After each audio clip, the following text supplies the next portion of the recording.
Hi guys, welcome back to my channel. तो medical college के बारे में हम सब जानते हैं। Tough syllabus, sleepless nights, cadavers पे प्रैक्टिकल्स एंड हॉस्टल लाइफ, जो एक तरफ से फन भी होती है लेकिन कभी कभी एक नाइटमेयर बन जाती है।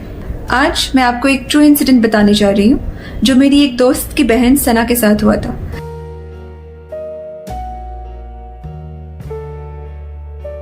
ये कहानी है एक रेप्यूटेड लखनऊ मेडिकल कॉलेज की।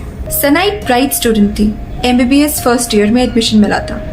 उससे अलॉट हुआ था रूम नंबर 217, ब्लॉक बी का एक पीसफुल कॉर्नर रूम से कैडेवर लैब क्लियरली दिखाई देता था। एक पुरानी सी बिल्डिंग जिसमें रात के बाद सिर्फ सन्नाटा रहता था। सना को पहले दिन सब कुछ नॉर्मल लगा। रूम थोड़ा बेसिक था लेकिन क्लीन था। हॉस्टल की लड़कियां भी फ्रेंडली थी, लेकिन उस हॉस्टल में एक अनसेड रूल था, रात को कैडेवर रूम की तरफ देखना मत। किसी ने डायरेक्टली कुछ नहीं बोला, लेकिन सीनियर्स चुप रहते थे जब भी कैडेवर रूम का मेंशन किया जाता था। एक रात सना लेट नाइट स्टडी कर रही थी। टाइम था लगभग 1:30 बजे। सब सो रहे थे। हॉस्टल में बिल्कुल सन्नाटा था। तभी सना ने एक लाफिंग साउंड सुनी, हल्की सी औरत की हंसी। वो कंफ्यूज्ड हो गई। पहले लगा शायद किसी लड़की का प्रैंक होगा। वो बालकनी में आई और तब उसने देखा कैडेवर लैब के डोर से एक लड़की वाइट एप्रन में अंदर जा रही थी। काले बाल, थोड़े झुके हुए शोल्डर्स और अजीब सी वॉक। पर एक बात अजीब थी, कैडेवर रूम तो लॉक होता है शार्प 6 बजे एंड कीज तो सिर्फ लैब असिस्टेंट के पास होती है। सना ने बाकी हॉस्टल मेट्स को बताया। उन्होंने इग्नोर कर दिया। बोला शायद कोई पीजी लड़की हो, तुम्हें लगा होगा। पर सना को उस दिन ने रात भर सोने नहीं दिया। अगली रात सना को लगा कि कोई उसके बेड के पास से गुजरा। उसने आँख खोला, कुछ नहीं दिखा। पर कुछ ही सेकंड्स के बाद उसका कबर्ड खुद से खुल गया। उस कबर्ड में एक फोल्डेड एप्रन था जिसमें एक छोटी सी नोट छुपी हुई थी। वो नोट पुरानी और सौगी थी। उसमें सिर्फ एक सेंटेंस लिखा था, मैं अलाइव थी, मुझे डाइसेक्ट कर दिया गया। सना ने वो नोट सबको दिखाया। सबने सना का मजाक बनाया। बोला तू ओवरथिंक कर रही है, MBBS स्ट्रेस दे गया है तुझे। पर हर रात कुछ न कुछ स्ट्रेंज होने लगा सना के साथ। कभी लाइट्स फ्लिकर करती थी तो कभी उसका फैन 3:15 को बंद हो जाता था। और एक बार तो उसने मिरर में अपने रिफ्लेक्शन देखने के बजाय एक और लड़की का रिफ्लेक्शन देखा।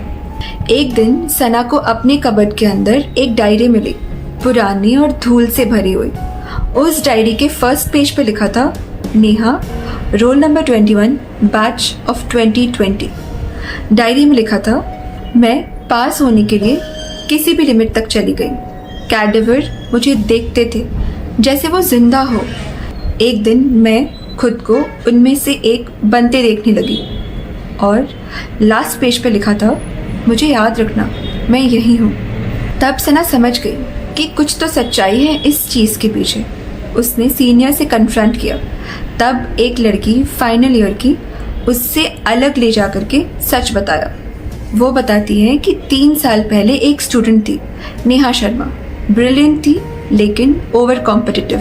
एनाटॉमी वाइवा में फेल होने के डर से वो रातों को कैडेवर रूम में चुप कर स्टडी करती थी। एक रात उसने कैडेवर लैब में खुद को पॉइजन दे दिया। उसका बॉडी डाइसेक्शन टेबल के नीचे से 2 दिन के बाद मिला। कॉलेज ने स्कैंडल अवॉइड करने के लिए सब कुछ कवर अप कर दिया। पर तब से लोग कहते हैं कि कैडेवर रूम में एक और अटेंडेंस होती है, नेहा शर्मा प्रेजेंट। सना ने उसके बाद डिसाइड किया कि वो हॉस्टल छोड़ देगी। उसने अपने पेरेंट्स को बुला लिया था और नेक्स्ट मॉर्निंग उसका चेकआउट था। उस रात नेहा के लिए सबसे डरावनी थी। टाइम था 3:30 बजे। फैन बंद हो गया, लाइट फ्लिकर करने लगी, लैपटॉप खुद से ऑन हो गया, कबर्ड्स खुद से खुल गए। उसके लैपटॉप के स्क्रीन पे सिर्फ एक सेंटेंस, तुमने मुझे देख लिया, अब तुम मुझे भूल नहीं सकते। उसके बाद से सना को लगा कि कोई उसके पीछे खड़ा है। उसने मिरर में देखा एक लड़की वाइट एप्रन में, नेक ट्विस्टेड और आंखें पूरी ब्लैक। और उसने बोला, मुझे जिंदा ही डाइसेक्ट कर दिया गया था। सना चीख कर बेहोश हो गई। उस दिन के बाद से सना ने मेडिकल लाइन ही छोड़ दी। उसका मेंटल हेल्थ डेटोरिएट हो गया। थेरेपी चल रही है अभी भी। रूम नंबर 217 को कॉलेज ने अब स्टोर रूम बना दिया है। कैडेवर लैब के सामने एक सीसीटीवी लगाया गया है और कॉलेज गार्ड्स कहते हैं कि रात के 3:30 बजे वो सीसीटीवी ग्लिच करता है और कभी कभी एक वाइट एप्रन वाली लड़की लैब में अंदर चली जाती है और कभी वापस ही नहीं आती है। सो नेक्स्ट टाइम जब आप किसी कैडेवर रूम के पास से गुजरें तो एक बार अंदर झांक के ज़रूर देखें, शायद कोई आपका वेट कर रहा हो।